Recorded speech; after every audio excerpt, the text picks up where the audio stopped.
Assalamualaikum warahmatullahi wabarakatuh. Perkenalkan, nama saya Majida Nur. Nomor induk mahasiswa saya 1802016043 dari kelas HKI A5. Pada mata kuliah Fikih Mu'asyir ini, saya akan menjelaskan mengenai sejarah dan juga metode fatwa, penetapan fatwa yang dilakukan oleh Nahdlatul Ulama, Muhammadiyah, dan juga MUI. Nah, untuk itu mari kita mengetahui sebenarnya bagaimana sejarah yang melatar belakangi berdirinya organisasi-organisasi tersebut. Untuk yang pertama, saya akan membahas mengenai Nahdlatul Ulama. Jadi, adanya keterbelakangan mental maupun ekonomi bangsa Indonesia akibat penjajahan maupun akibat kungkungan tradisi itu menggugah kesadaran kaum terpelajar untuk memperjuangkan martabat bangsa ini melalui jalan pendidikan dan juga jalan organisasi.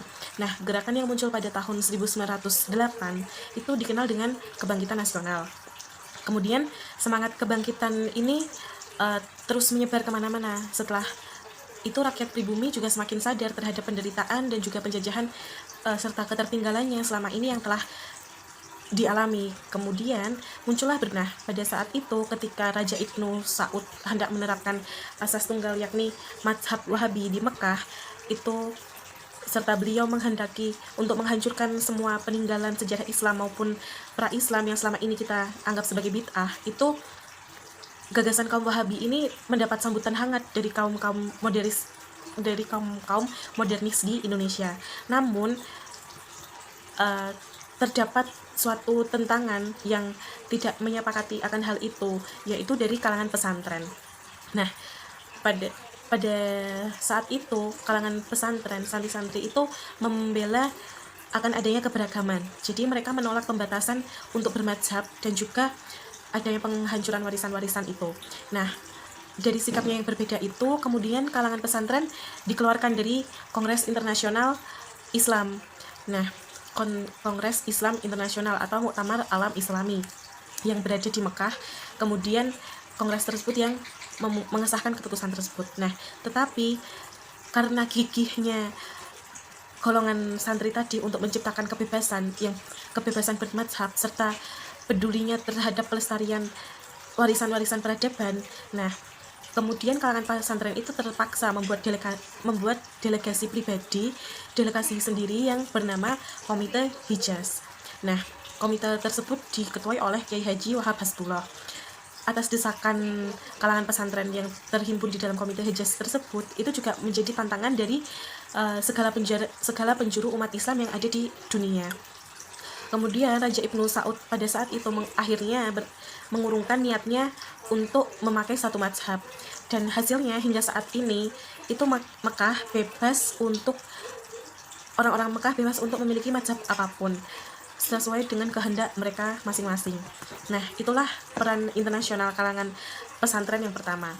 Nah, dari keberhasilannya memperjuangkan kebebasan bermadzhab tersebut, itu berarti juga berhasil menyelamatkan peninggalan sejarah serta peradaban yang terjadi pada saat itu, dan itu sangat amat berharga. Kemudian kebangkitan dari Komite Hijaz tersebut, itu muncullah berbagai organisasi-organisasi yang memang pada saat itu dirasa perlu untuk membentuk organisasi yang lebih mencakup dan lebih strategis agar susunannya itu lebih sistematis. Nah, untuk apa? Untuk mengantisipasi perkembangan zaman. Nah, maka setelah berkoordinasi dengan berbagai kiai, melakukan konsultasi sana-sini, akhirnya muncul kesepakatan untuk membentuk organisasi yang bernama Nahdlatul Ulama. Karena organisasi tersebut memang lahir atas pemikiran para ulama-ulama. Jadi Nahdlatul Ulama yang dapat kita artikan kebangkitan para ulama itu lahir pada tanggal 16 Rajab tahun 1344 Hijriah atau tanggal 31 Januari tahun 1926 Masehi. Nah, pada saat itu organisasi Nahdlatul Ulama sendiri dipimpin oleh Kiai Haji Hashim Asy'ari sebagai Rais Akbar untuk menegaskan prinsip dari organisasi tersebut. Nah, kemudian berdirinya Nahdlatul Ulama itu juga tak bisa dilepaskan dengan upaya mempertahankan ajaran Ahlus Sunnah wal Jamaah. Kemudian ajaran ini bersumber dari Al-Quran dan juga Sunnah serta ijma dari keputusan para ulama-ulama sebelumnya.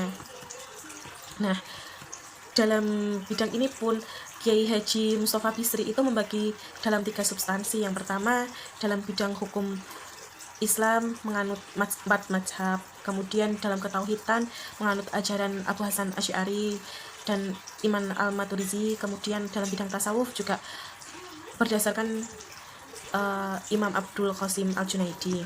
Nah, itu sejarah singkat lahirnya NU. Kemudian kita akan membuka sejarah Muhammadiyah. Nah, kelahiran keberadaan Muhammadiyah ini pada awal berdirinya tidak lepas merupakan manifestasi dari gagasan pemikiran dan amal perjuangan dari Kiai Haji Ahmad Dahlan atau nama lainnya Muhammad Darwis. Pada saat itu, Ahmad Dahlan mendirikan suatu sekolah di mana beliau bergerak pada bidang pendidikan, dan sekolah tersebut bukan lagi berada di surau-surau tetapi sudah memakai papan tulis dan memiliki instansi yang tetap. Nah, kemudian gagasan pembaruan Ahmad Dahlan itu setelah berguru kepada ulama-ulama yang berada di Mekah, pada saat itu juga Kiai Dahlan sempat belajar di sana. Beliau mengambil apa saja yang telah diajarkan kepada beliau. Nah, jadi sembarinya Ahmad Dahlan ke Indonesia dari Arab Saudi, itu Kiai Ahmad Dahlan juga justru membawa ideologi dan gerakan pembaharuan di Indonesia. Nah, kemudian kata Muhammadiyah sendiri itu berarti pengikut Nabi Muhammad. Penggunaan kata Muhammadiyah ini dimaksudkan untuk menisbahkan atau menghubungkan dengan ajaran yang telah Nabi Muhammad ajarkan kepada pengikutnya. Dengan nama itu ia bermaksud untuk menjelaskan bahwa pendukung organisasi itu ialah umat-umat Nabi.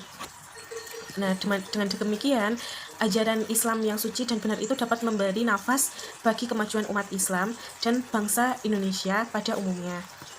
Nah, gagasan untuk mendirikan organisasi Muhammadiyah tersebut, selain untuk mengaktualisasi pikiran-pikiran Kiai Dahlan, itu juga secara praktis organisatorisnya untuk mewadahi dan mengayomi sekolah madrasah ibtidaiyah yang telah dibentuk oleh Kiai Ahmad Dahlan sebelumnya. Nah, akhirnya pada tanggal 18 November tahun 1912 itu miladiyah bertepatan pada tanggal 8 Dzulhijjah 1330 Hijriah. Itu didirikanlah sebuah organisasi yang bernama Muhammadiyah. Organisasi tersebut kemudian diajukan pengesahannya dan akhirnya disahkan oleh pemerintah Belanda pada saat itu dengan anggaran dasar Muhammadiyah yang pertama pada tahun 1912. Nah, kelahiran Muhammadiyah itu sebagaimana digambarkan melekat dengan sikap dan juga pemikiran dari Kiai Ahmad Dahlan tadi selaku tokoh pemikirnya.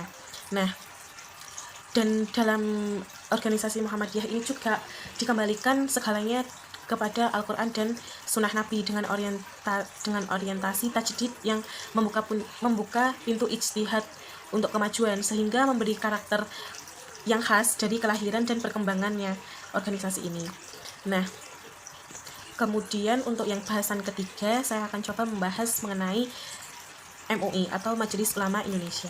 Majelis Ulama Indonesia sendiri itu sebenarnya adalah lembaga swadaya masyarakat yang mewadahi ulama, zu'ama, dan cendekiawan Islam.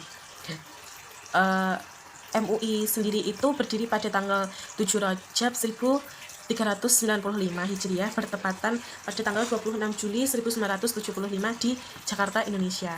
Nah, MUI ini sebagai organisasi yang dilahirkan oleh para ulama, zu'ama, dan cendekiawan muslim dan tumbuh berkembang di kalangan umat Islam. MUI adalah gerakan masyarakat. Dalam hal ini berarti MUI itu tidak berbeda dengan organisasi-organisasi kemasyarakatan lainnya di kalangan umat Islam. Nah, namun di sini terdapat sedikit perbedaan karena MUI ini memiliki otonom sendiri, dan semangat ini ditampilkan dalam kemandiriannya, dalam arti tidak tergantung ataupun tidak terpengaruh kepada pihak-pihak lain di luar dirinya dalam mengeluarkan pandangan, pikiran, sikap, dan mengambil keputusan. Nah, MUI ini berdiri sebagai hasil dari pertemuan atau musyawarah para ulama, cendekiawan, dan zu'ama yang datang dari berbagai penjuru tanah air. Juga terdapat dari orang-orang NU, orang-orang Muhammadiyah, syarikat Islam, dan lain sebagainya. Nah, dalam pembahasan selanjutnya saya akan coba menjelaskan mengenai metode penetapan fatwa yang dilakukan oleh MUI, NU, dan juga Muhammadiyah. Nah, untuk Majelis Ulama Indonesia sendiri dalam menetapkan fatwanya itu sudah dirumuskan dalam pedoman penetapan fatwa MUI nomor 8 596/MUI/10/1997 yang ditetapkan pada tanggal 2 Oktober 1997. Nah, dasar penetapan tersebut itu berbunyi, yang pertama, keputusan fatwa harus mempunyai dasar atas kitabullah dan sunnah rasul.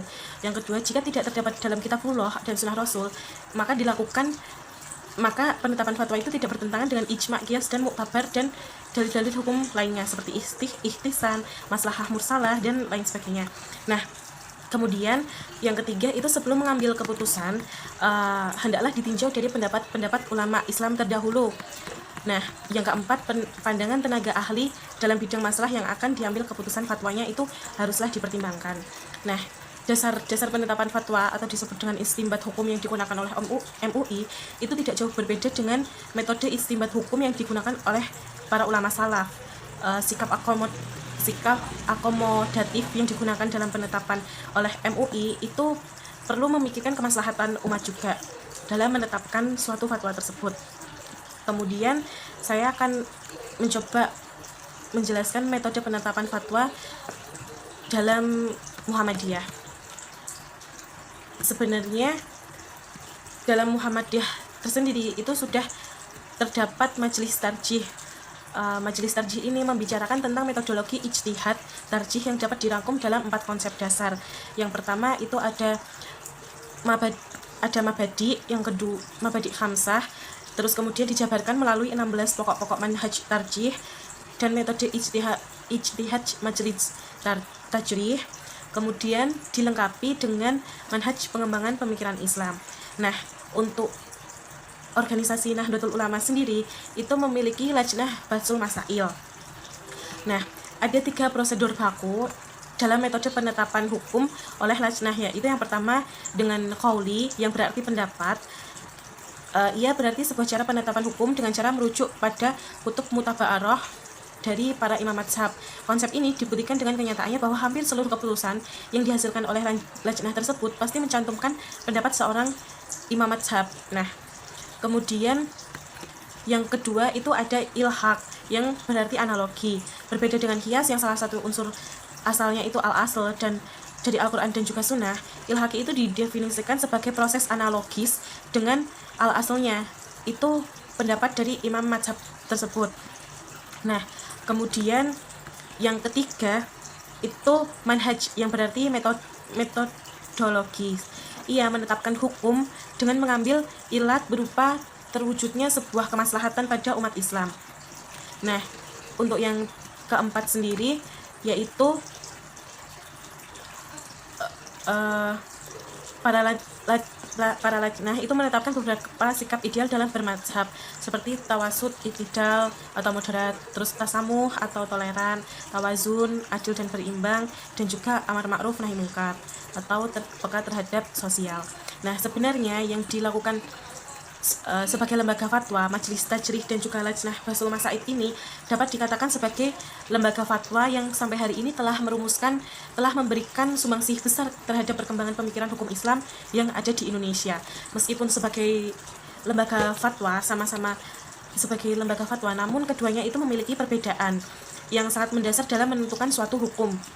Nah, untuk majelis tajrih sendiri itu berdiri di atas prinsip kembali kepada Al-Quran dan Hadis, sementara lajnuh bahsul masail itu bersikukuh mempertahankan warisan pemikiran ulama klasik yang tertuang dalam literatur klasik. Nah, perbedaan prinsip inilah yang seringkali berimplikasi kepada munculnya perbedaan fatwa-fatwa yang saat ini ada. Mungkin cukup sekian yang bisa saya sampaikan. Atas kekurangan dan kesalahannya saya mohon maaf. Terima kasih. Wassalamualaikum warahmatullahi wabarakatuh.